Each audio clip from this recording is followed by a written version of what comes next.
جو ان کی غلط چیزیں ہیں کیا انہیں سامنے نہیں لانا چاہیے؟ کیا ان کی ویب سائٹس نہیں بنانی چاہیے؟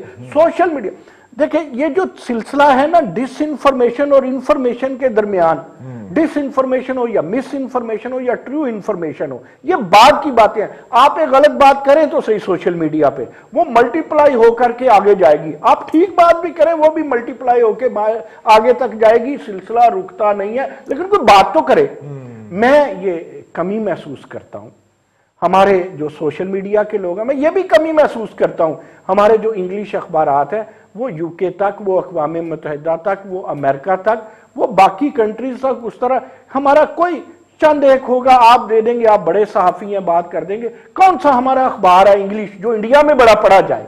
تو اس لیے ہماری حکومتوں کو یہ ہم بڑے سنے جاتے ہیں، گالیوں کی مقدار سے پتہ چلتا ہے ہم بہت سنے جاتے ہیں بھٹی صاحب۔ بات یہ ہے رضی ہم نے یہ پچھلے 2-3 دہائیوں میں یہ کوشش کیوں نہیں کی کہ جہاں حکومتیں میڈیا کو مارتی رہی ہیں وہاں میڈیا کو اس کے لیے یوز کیوں نہیں کرتی رہی، اور میڈیا کو اس کے لیے تعاون کیوں نہیں کرتی رہی؟ اے آر وائی کو کر نہیں رہے، چودھری غلام حسین روزانہ بیٹھ کے سچ نہیں بولتے، ایسا نہ کریں، کر تو رہے ہیں سر۔ یار میں چونکہ بات بڑے لیول کی ہو رہی ہے میں ان لوگوں کو ڈسکس، میں اس چینل کو بھی نہیں ڈسکس کرنا۔ اچھا کر بات یہ ہے کہ دیکھیں بڑی سنجیدہ بات رضی، آج آپ نے بڑا سنجیدہ سوال اٹھایا، بریگیڈیئر صاحب نے بھی آپ کو کہا، سوال یہ پیدا ہے کہ یہ جو چھوٹے چھوٹے آپ جوکر چلا رہے ہیں نا، ان کو اگر آپ صحافت کہتے ہیں یا جو آپ جن کو آپ مس یوز کرتے ہیں ان کو آپ اگر صحافت کہتے ہیں تو بھائی میں نہیں کہتا۔ نہیں اب آپ یہ دیکھیے نا، جیوتی ملہوترا کے مقابلے میں آپ صابر شاکر کو پیش فرمائیں گے، مطلب آپ کی مت ماری ہوئی ہے، دیکھیں یہ ٹھیک ہے نا، اسلان بھٹی کو چوک کے لے گا تو صابر شاکر کو جیوتی ملہوترا کے سامنے لاؤ گے، یار یہ عالمی شطرنج دماغ کا علاج ہونا چاہیے یار، یہ رضی یہ عالمی شطرنج کے صحافی نہیں ہیں، وہ پابی ٹھلا کھیلنے والوں کو آپ عالمی شطرنج کے صحافی کہہ رہے ہیں، آپ نہ کریں لوگوں کے نام نہ لیں، ہمیں بڑے لوگ پیدا کرنے ہیں اور ہمیں بڑے وزیر خارجہ بھی پیدا کرنے ہیں۔ میں آپ سے آج اختلاف کی جسارت کر رہا ہوں، اللہ آپ کا بھلا ہم میں بڑے لوگ موجود ہیں، ہم ان کے سر کے اوپر دن رات جو جوتے مارتے رہتے ہیں اور ان کو چھوٹا ثابت کرنے میں لگے رہتے ہیں، ہمیں اس گھٹیا حرکت سے باز آ جانا ہوگا، کیونکہ ہم خود سر بلند نہیں ہوتے، سرب قد نہیں ہوتے، تو ہمیں پھر بڑے قد کے لوگوں سے میں آپ کی بات یہ مانتا ہوں کہ بڑے لوگوں ہمارے اندر بڑے لوگ موجود ہیں۔